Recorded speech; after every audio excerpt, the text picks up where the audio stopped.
আজ কতটা দিন ধরে মেয়েটারে দেখি না, মনটা পাগলা হইয়া গেছে। যাই দেখি আজকে মেয়েটারে একটু দেখা হিজা। গেদি গেদি বাইরে তুই আমার বাড়িতে থেকে, তোর জন্য আমি শান্তি আলে একদিনও ভাত খেয়ে হেরি না। কে জামাই কি হয়েছে? আমার মেয়েটারে এমনি করে মারতাছ? কি আর কই, আপনার মেয়ের কাছে জিজ্ঞাসা করুন গে। 4-5 বছর ধরে বিয়া করছি, এখন তুই বালালে রান্না বাড়ি শিখলো না।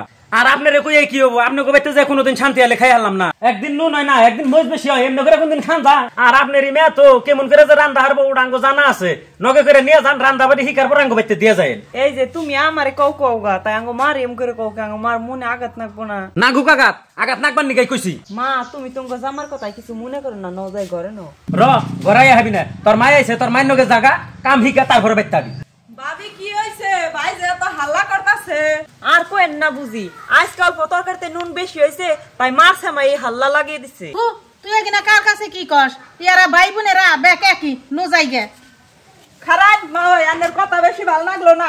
তোমরা যদি ভালোই বুঝতা তাহলে আর আজকে জামাই আমার সামনে আমার ওইরকম অপমান করে কথা কইতো না। ভাই মা ওরে তুমি কি কইছ গো? হাসা যেটা হেডা কইছি, তার মেয়ে রান্না বাড়ি করে সাধনা হেডা কইছি আমি।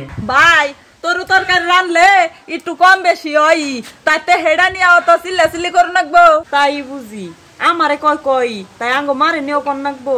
ও উচিত কথা কইছি দেখে মনে খারাপ লাগছে না? ভাই খারাপ তো নাকবই। আমার জামাই বাড়ি গনে যদি আমার নগে আঙ্গ মার নগে খারাপ ব্যবহার করতো, তাহলে তোমার কেমন লাগতো সেটা বুঝো না? নৌকে দি যাইগে না না ওই জানি না জানি।